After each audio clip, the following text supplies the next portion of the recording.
Alden Richards, abay sunod-sunod ang mga cryptic posts at pasabog sa social media.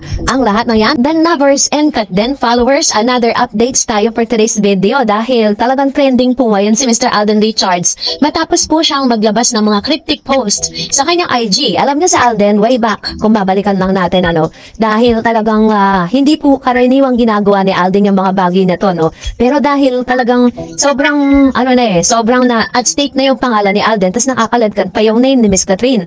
So this time, nag-level up yung kanyang pananahimik. Si Alden po, hindi po yan basta-basta sumasagot sa mga issues, Pero, feeling niya, this is the right time for him na talaga magsalita, Dahil, kung kagabi po, naiulat ko po sa inyo tungkol dun sa, sabing ganun, kanya-kanyang hula ang mga netizen kung saan at para saan ang Instagram post ni Alden Richards sa Food for Thought.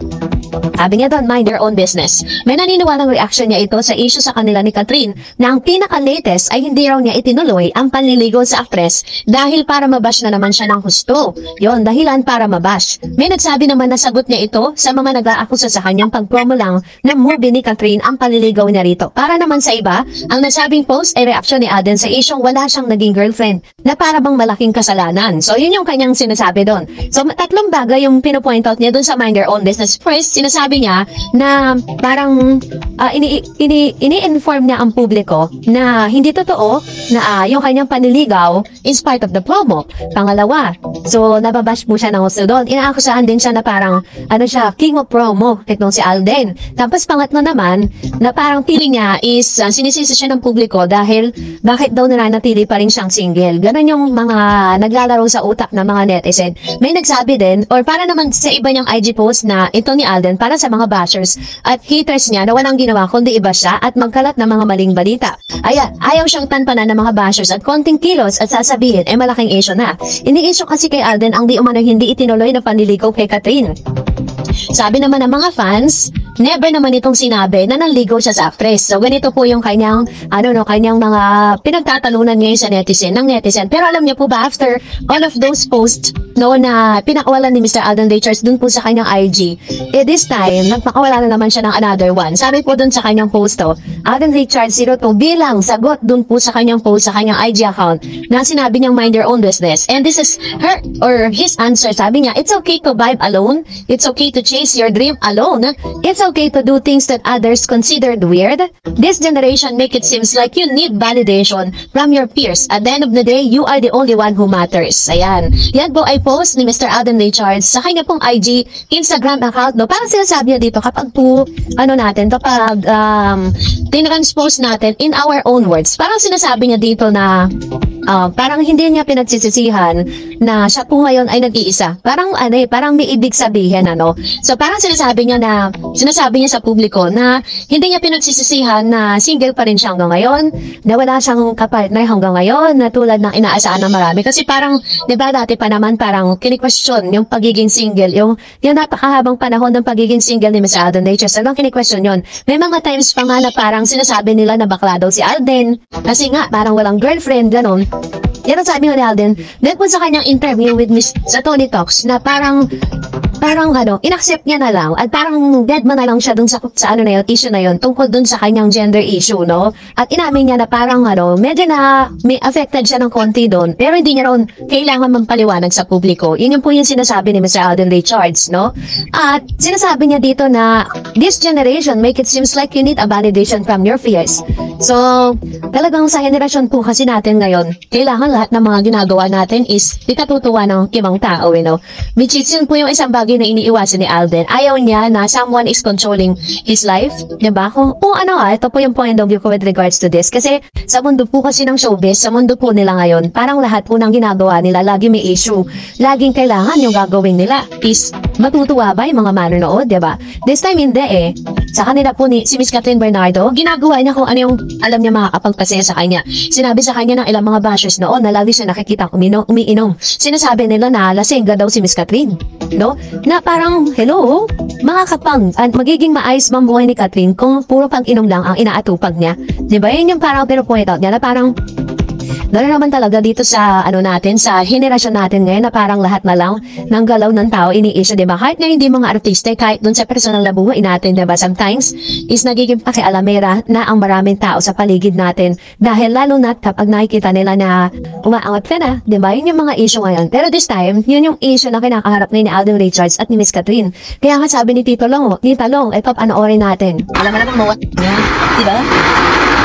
Alam mo namang mawala yun. Samantalang ng HLA, di ba? Sabi nila, naging dito yung samahan nila. Yun yung tingin ko, maniwala ko. Kasi makakari nga, di kanigat na pagbasin eh. Ganun naman ang puso niya sa social media. Maraming fake news, kaya ano ba, i-enjoy na lang natin sa yung ating, sa tingin natin, ito po, kanap nararamdaman natin. Enjoy na lang, relax, di ba? Alam mo namang mawala yun, samantalang yung HLA, di ba, sabi nila, naging dito yung samahan nila. Tingin ko, maniwala ko. Sabi niya doon, sa dami daw ng mga issue na kinabibilangan at sa dami ng mga lumalabas na mga issue patungkol kay Catherine at Alden Richards, isa lang yung paalala niya. Sabi niya, i-enjoy na lang daw natin kung ano yung mga nakikita natin, kung ano yung mga nalalaman natin. Tapos, umiwas na lang tayo sa mga fake news, umiwas tayo sa mga makakapagpa-stress. Diba? Kasi, isa lang din naman talaga. O ba, parang, ang mundo kasi ng mga artista, parang talagang napaka-possessive, no? Ng napakaraming mga netizen. Hindi ko naman nilalahat ng mga hot din, ano? May mga possessive kasi na parang kailangan lahat ng gagawin nila, lahat ng mga higing desisyon nila sa buhay ay makakapagpasaya dun po sa mga manonood. Yung parang ayon dun sa kagustuhan ng mga manonood. Katulad ngayon, meron pong nilunuto na bagong proyekto si Alden Richards kasama si Julia. Diba? Marami na naman magagalit kasi super sweet si Mr. Alden eh. Pero, kung i-compare ko yung samahan ni Alden at ni Miss Catherine Bernardo, this is really different dun po sa mga dating nakasama ni Miss Catherine at ni Alden Richards, no? Yung mga nakasama ni Alden Richards, yung mga naging love team niya sa movie, si Catherine po yung pinakakaiba. Kaya nga talagang lahat ng mga Katden fans kumapit ng todo dito po sa love team na to. Kasi nakita natin talaga na may progress. Nakikita natin talaga that Alden Richards changed a lot. The way na kung paano niya pinagtatanggol at sumasagot siya at nag-post siya ng mga cryptic post, diba? Tungkol sa issue. Hindi man niya direct na ang sinasabi yan doon po sa mga nagkakalat ng mga fake news. Pero alam natin na may meaning lahat yan. Kaya nga talagang mas maraming pumapanatag ngayon kasi unti-unti nagsasalita sila. Pati si Mami Min, diba? Hindi na rin nakapag-tigil, nagsalita na rin siya sa social media kasi alam niya na number 1 na nasisira dyan is si Miss Catherine at si Alden Richards, diba? At kung ano man yung tagumpay na meron po sila ngayon, talagang they have or parang karapatan din ng mga Katden, diba? Na talagang makita or makarinig ng mga salita mula dun sa mga malalapit kay Catherine. So, yun po yung ilan sa mga talaga namang pinag-uusapan ngayon online. So, ano na kaya mangyayari after this? Dahil palala na ng palala. Dahil yung issue po ni Catherine at saka ni Daniel Padilla, wala na eh. Parang nabura na siya dahil talagang si Mama Min na ang nagsalita. Siya na po talaga yung bumuwag dun sa fake news na kumakalat, diba? Kaya, let's enjoy the moment. Tayaan natin na sabay-sabay natin na masaksihan kung ano yung magiging progress ng kanilang relationship. Diba? Huwag lang tayo masyadong magpakadilulo. And siguro, maging masaya na lang tayo sa kung ano mga proyekto ibibigay kay Catherine tsaka kay Alden Richards, diba? Hindi man pa sila magkasama sa isang project na yun katulad ng desisyonan ni GMA Sparkle na CEO President na si Atty. Anat Boss ang katulad ng sinasabi nila noon pagkatapos ng success movie nila ng Hello Love Again. So, antay lang natin kasi I know na darating din yung pagkakataon na yon. And lagi kong sinasabi, diba? Na whatever na maging desisyon nila in the end, buhay nila yan eh. Ang importante, pinasaya tayo ng Katden at ang pinaka mas sasaya pa tayo lalo kung makikita natin talaga sila together at sila na yung magiging endgame. Diba? Yun yung gusto nating lahat. Yun po yung pinaka minimithi nating lahat. Kaya antay-antay lang tayo. Basta team panatag pa rin tayo. Hindi magbabago yung team panatag, no? Team Alden and Team Catherine pa rin tayo. So, that's all for today. For more videos and updates, please don't forget to like and subscribe. And please don't forget to follow my Facebook page, Bar Eds TV. God bless everyone. See you on my next vlog.